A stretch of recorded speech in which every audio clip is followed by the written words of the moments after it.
প্রতিহিংসা পরায়ণ হওয়া যাবে না কোনোভাবেই। এবং প্রতিহিংসা পরায়ণ হলে যদি আমরা কথা বলি, আমাদের মতো যারা নন পলিটিক্যাল ইন্ডিভিজুয়াল আছে, আমরা যদি কথা বলি, আমাদের কথা আপনাদের কাছে ভালো লাগতেছে না, কারণ আপনারা রাজনৈতিক আবরণে সবকিছুকে টেস্টিফাই এন্ড জাস্টিফাই করেন। আপনারা মনে করেন যে রাজনীতি হচ্ছে এমন এক জিনিস যে একদল ক্ষমতায় থাকবে, নির্যাতন নিপীড়ন চালাবে, আরেকজন ক্ষমতায় আসবে, ওই নির্যাতন নিপীড়নকারীদের উপরে প্রতিহিংসা পরায়ণ হলে ওদেরকে আপনার এক রাতে সবকিছুকে আপনার খতম করে দিবে। এটা তো রাজনৈতিক শিক্ষা না, এটা তো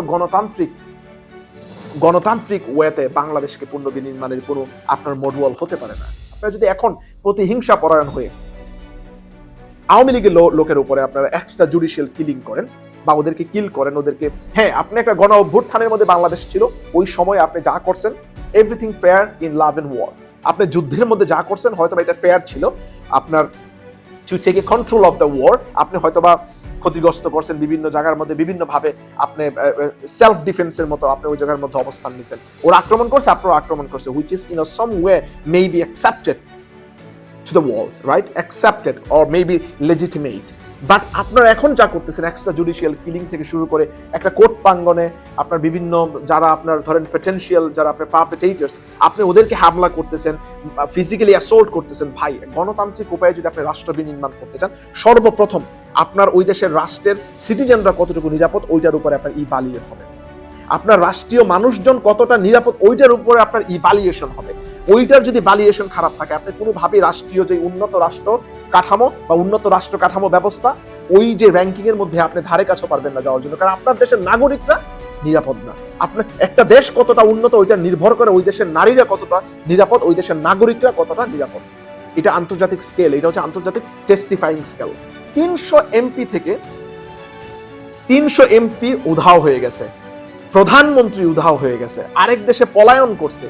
আপনি মসজিদের ইমাম থেকে শুরু করে কাউন্সিল থেকে শুরু করে আপনার উপজেলা চেয়ারম্যান মেম্বার থেকে শুরু করে সমস্ত সেক্টর থেকে মানুষজন আপনার পলায়ন করছে। তার মানে কি? তার মানে হচ্ছে যে রাষ্ট্রীয় কাঠামোটা এমন ভাবে করাপ্টেড হয়েছে ওভার দ্য লাস্ট 16 ইয়ার্স এর মধ্যে, যে ওদের মনে করেন ওরা তো জানে যে ওরা কি পরিমাণ দুর্নীতি দুর্বৃত্তায়ন করছে, কি পরিমাণ আপনার রাহাজানি ওনারা করছে, কি পরিমাণ অন্যায় অবিচার মানুষের সাথে করছে। আপনার প্রত্যেকটা সেক্টরে ওনারা দুর্নীতির আখড়া বানাইছে, প্রত্যেকটা সেক্টরে। আপনি উপরি টাকা, আলাদা টাকা না দিয়ে কোনো কাজ আপনি করাইতে পারবেন না।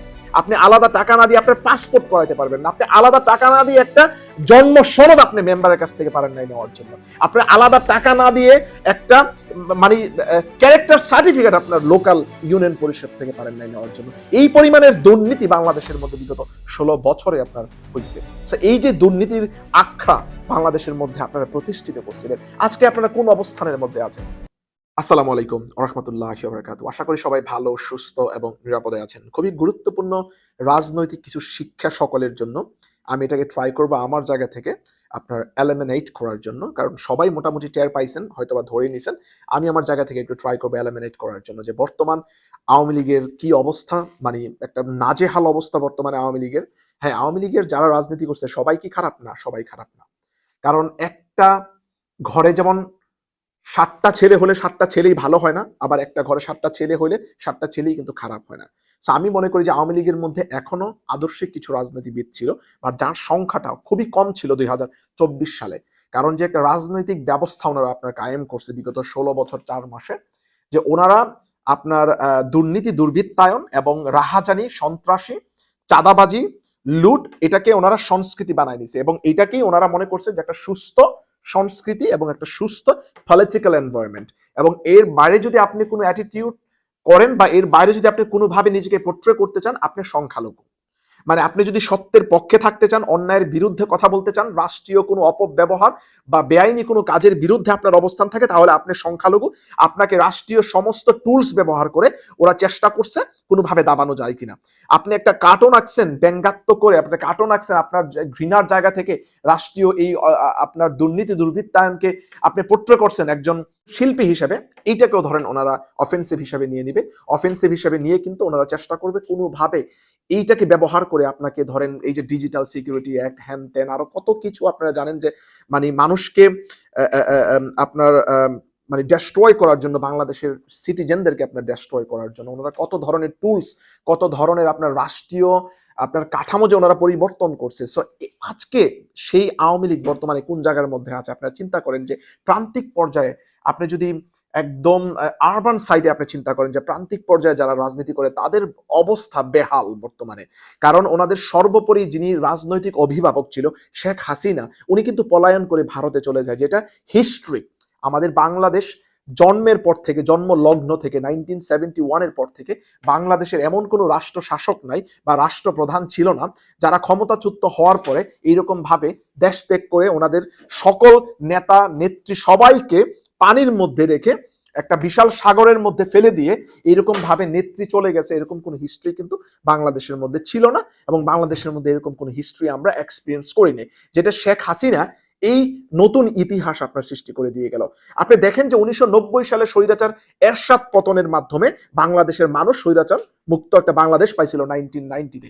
সেই স্বৈরাচার মুক্ত, সেই স্বৈরাচার এরশাদ পর্যন্ত বাংলাদেশ ছেড়ে উনি কোন জায়গার মধ্যে পলায়ন করেন। আপনারা দেখেন যে আপনার বিএনপি চেয়ারপারসন বেগম খালেদা জিয়ার উপরে কি পরিমাণ নিপীড়ন নির্যাতন হয়েছে, ওনারা পর্যন্ত আপনার পালিয়ে যাওয়ার জন্য চেষ্টা করে নাই। যার কারণ এখনো পর্যন্ত বিএনপি আমি মনে করি সংঘবদ্ধ, সংগঠিত আছে, এবং ওনারা হয়তোবা পটেনশিয়ালি আগামীতে হয়তোবা আপনার সরকার ফর্ম করতে পারে। We never know. এটা ডিপেন্ড করে বিএনপির অ্যাটিটিউডের উপরে, বিএনপির যে রাজনৈতিক চিন্তা ভাবনা, ম্যান্ডেট, সাধারণ মানুষের জন্য কি করবে, ওনাদের ম্যানিফেস্টো, সবকিছুর উপরে ডিপেন্ড করবে। বাট আওয়ামী লীগের অবস্থানটা ঠিক কোন জায়গার মধ্যে আছে আপনি চিন্তা করেন। যে প্রত্যন্ত পর্যায়ে যারা রাজনীতি করতো ওনারা এখন ক্যামেরার সামনে পর্যন্ত আসতেছে না। সকলের বাড়ি ঘর, সমস্ত নেতাকর্মী বাড়ি ঘর, ব্যবসা প্রতিষ্ঠান এক ধরনের, দেখেন 300 এমপি উধাও হয়ে গেছে, প্রধানমন্ত্রী উধাও হয়ে গেছে, আরেক দেশে পলায়ন করছে। আপনি মসজিদের ইমাম থেকে শুরু করে কাউন্সিল থেকে শুরু করে আপনার উপজেলা চেয়ারম্যান মেম্বার থেকে শুরু করে সমস্ত সেক্টর থেকে মানুষজন আপনার পলায়ন করছে। তার মানে কি? তার মানে হচ্ছে যে রাষ্ট্রীয় কাঠামোটা এমন ভাবে করাপ্টেড হয়েছে ওভার দ্য লাস্ট 16 ইয়ার্স এর মধ্যে, যে ওদের মনে করেন ওরা তো জানে যে ওরা কি পরিমাণ দুর্নীতি দুর্বৃত্তায়ন করছে, কি পরিমাণ আপনার রাহাজানি ওনারা করছে, কি পরিমাণ অন্যায় অবিচার মানুষের সাথে করছে। আপনার প্রত্যেকটা সেক্টরে ওনারা দুর্নীতির আখ্যা বানাইছে, প্রত্যেকটা সেক্টরে। আপনি উপরি টাকা, আলাদা টাকা না দিয়ে কোনো কাজ আপনি করাইতে পারবেন না। আপনি আলাদা টাকা না দিয়ে আপনার পাসপোর্ট করাইতে পারবেন না। আপনি আলাদা টাকা না দিয়ে একটা জন্ম সনদ আপনি মেম্বারের কাছ থেকে পারেন নাই নেওয়ার জন্য। আপনি আলাদা টাকা না দিয়ে একটা মানে ক্যারেক্টার সার্টিফিকেট আপনার লোকাল ইউনিয়ন পরিষদ থেকে পারেন নাই নেওয়ার জন্য। এই পরিমাণের দুর্নীতি বাংলাদেশের মধ্যে বিগত 16 বছরে আপনার হয়েছে। এই যে দুর্নীতির আখ্যা বাংলাদেশের মধ্যে আপনারা প্রতিষ্ঠিত করছিলেন, আজকে আপনারা কোন অবস্থানের মধ্যে আছেন? আমি মনে করি যে এটা ইতিহাস হয়ে যাবে, এবং এটা সবচেয়ে বড় রাজনৈতিক শিক্ষা সকলের জন্য। যারা পরবর্তীতে রাজনীতিতে আসবেন, যারা রাজনীতি করার ইচ্ছা পোষণ করছেন, আপনাদের জন্য সবচেয়ে বড় আপনার লার্নিং এনভায়রনমেন্ট হচ্ছে এই 2024-এর গণ অভ্যুত্থান। এই থেকে আপনারা শিক্ষা নেন যে আগামীতে যদি আপনারা রাজনীতি করেন, কোনোভাবেই চিন্তা করেন না, কোনোভাবেই ভাইবেন না যে এই বাংলাদেশ কোনোভাবে আগের বাংলাদেশে ফিরে যাবে। Never, never, I am telling you, never. এই বাংলাদেশ কোনোভাবেই আপনারা হাসিনার বাংলাদেশ করতে পারবেন না। এই বাংলাদেশ আপনি চাইলেও 2008-এর আগে বিএনপির যে রাজনীতি, যে দুর্নীতি দুঃশাসন ছিল, যে আপনার মানে সাধারণ মানুষের টাকা পয়সা লুট করে যে রাজনীতি ওনারা প্রতিষ্ঠিত করছিল 2008-এর আগে বিএনপি যখন ক্ষমতায় ছিল, এই রাজনীতি কোনোভাবেই আবার প্রতিষ্ঠিত হবে না। কারণ বাংলাদেশে এখন জবাবদিহিতা নেওয়ার জন্য একটা সেক্টর থাকবে, জবাবদিহিতা খোঁজার জন্য একটা গ্রুপ থাকবে। অলরেডি একটা গ্রুপ কিন্তু ফর্ম হয়ে গেছে, ছাত্রদের সমন্বয়ে একটা গ্রুপ কিন্তু বাংলাদেশের মধ্যে ফর্ম হয়ে গেছে। পুলিশ আপনার এখনো পর্যন্ত পুলিশ আপনার ঠিকমতো কাজের মধ্যে ফেরত আসে নাই। বিভিন্ন ধরনের ল এনফোর্সমেন্ট অফিসিয়ালস আপনি দেখেন যে পুলিশের সাবেক মহাপরিদর্শক থেকে শুরু করে এক্সিস্টিং যত কিছু ছিল সব পলায়ন করছে। কি পরিমাণে করাপশন হয়েছে, কি পরিমাণের করাপশন হয়েছে, মানে এমন কোন সেক্টর নাই, এমন কোন আপনার সো কল জনপ্রতিনিধি নাই যেই সেক্টর থেকে জনপ্রতিনিধিরা আপনার পলায়ন করে নাই। হ্যাঁ, এর মধ্যে যারা ভালো রাজনীতি করছে আওয়ামী লীগের, এরকম কিছু মানুষ কিন্তু এখনো আপনার বাংলাদেশের মধ্যে আছে, তারা স্বাভাবিক জীবনযাপন করতেছে। এর মধ্যে অন্যতম হচ্ছে আপনার আইভি ইসলাম, আপনারা জানেন যে নারায়ণগঞ্জের মেয়র, যিনি সার্বজনীন একজন অ্যাকসেপ্টেড মানুষ, উনিও কিন্তু আওয়ামী লীগ করছে, উনিও কিন্তু আওয়ামী লীগের মতাদর্শে বিশ্বাসী একজন রাজনীতিবিদ ছিল। ওনার বাবাও কিন্তু আওয়ামী লীগের আপনার মতাদর্শে বিশ্বাসী একজন রাজনীতিবিদ ছিল। এট দ্য সেম টাইম আপনি দেখেন যে পাশে থাকা শামীম ওসমান, এই যে গডফাদার আপনার সৃষ্টি হয়েছে, যে গডফাদার স্টাইলে সে রাজনীতি করছে, সে পলায়ন, সে বড় বড় কথা বলতো, খেলা হবে, এইটা হবে, ওইটা হবে, এই করবো তেই করবো, নারায়ণগঞ্জ থেকে পুরা দেশ উনি কভার দিয়ে ফেলবে, উনি দেশ পুরোটা আপনার কাঁপাই দিবে, এটা করবো ওইটা করবে। এখন উনি মানে ওনার বিভিন্ন ধরনের ইতিহাস আছে, আমি ওগুলি মানে পিছনের গল্প আমি বলতেই চাচ্ছি না, বাট উনি বর্তমানে কোথায় আছে। এটা হচ্ছে আমাদের জন্য সবচেয়ে বড় রাজনৈতিক শিক্ষা। ভালো কিছু করতে চাইলে জীবনে ভালো প্রতিষ্ঠিত এবং ক্ষমতা কখনো চ্যুত হলেও যেন আপনার উপরে হামলা না আসে, মামলা না আসে, আপনার পরিবার, আপনার নেম ফেম যেন ক্ষতিগ্রস্ত না হয়, ওই দিক বিচার বিশ্লেষণ করে আপনাদেরকে রাজনীতি করতে হবে। ওই দিক বিচার বিশ্লেষণ করে আমাদের এই রাজনৈতিক সংজ্ঞা সৃষ্টি করতে হবে, রাজনৈতিক ভ্রাতৃত্ব সৃষ্টি করতে হবে, এবং প্রতিহিংসা পরায়ণ হওয়া যাবে না কোনোভাবেই। এবং প্রতিহিংসা পরায়ণ হলে যদি আমরা কথা বলি, আমাদের মতো যারা নন পলিটিক্যাল ইন্ডিভিজুয়াল আছে, আমরা যদি কথা বলি, আমাদের কথা আপনাদের কাছে ভালো লাগতেছে না, কারণ আপনারা রাজনৈতিক আবরণে সবকিছুকে টেস্টিফাই এন্ড জাস্টিফাই করেন। আপনারা মনে করেন যে রাজনীতি হচ্ছে এমন এক জিনিস যে একদল ক্ষমতায় থাকবে, নির্যাতন নিপীড়ন চালাবে, আরেকজন ক্ষমতায় আসবে, ওই নির্যাতন নিপীড়নকারীদের উপরে প্রতিহিংসা পরায়ণ হলে ওদেরকে আপনার এক রাতে সবকিছুকে আপনার খতম করে দিবে। এটা তো রাজনৈতিক শিক্ষা না, এটা তো গণতান্ত্রিক ওয়েতে বাংলাদেশকে পুনর্বিনির্মাণের কোনো আপনার মডেল হতে পারে না। সো আপনারা যদি সুন্দর একটা মডেল সৃষ্টি করতে চান যে বাংলাদেশ মানে বিশ্বের বুকে অন্যতম, হয়তো আমরা ছোট একটা রাষ্ট্র হতে পারে, আয়তনে ছোট হতে পারে, আমাদের জিডিপি ছোট হতে পারে, বাট আমাদের কিন্তু ওভারঅল গ্রোথ কিন্তু ভালো। আমাদের কিন্তু ফরেন রেমিটেন্স, আমরা কিন্তু বিশ্বের 7টা হেভি ফরেন রেমিটেন্স আপনার কান্ট্রির মধ্যে কিন্তু আমরা অন্যতম, কারণ আমাদের প্রচুর পরিমাণে কর্মী, প্রায় আপনার 1,80,00,000, যদি অনেকে বলে 1,50,00,000, লেটেস্ট আপনি হিসাব করে দেখবেন প্রায় 1,80,00,000 মতো মানুষ কিন্তু আপনার বিদেশের মধ্যে আছে, প্রত্যেকের পরিবার আছে, সংসার আছে, ওরা বাংলাদেশের মধ্যে কন্ট্রিবিউট করে, ওরা বাংলাদেশের মধ্যে টাকা পাঠায়, আর প্রত্যেকটা টাকা কিন্তু রেমিটেন্স হিসেবে বাংলাদেশের মধ্যে ঢোকে। আপনি চিন্তা করেন যে বাংলাদেশ এই ভঙ্গুর অবস্থা থেকে প্রবাসীরা জাস্ট 1 মাসের মধ্যে রেমিটেন্স পাঠায় বাংলাদেশকে, আলহামদুলিল্লাহ একটা ভালো স্টেবল অবস্থানের মধ্যে নিয়ে আসছে।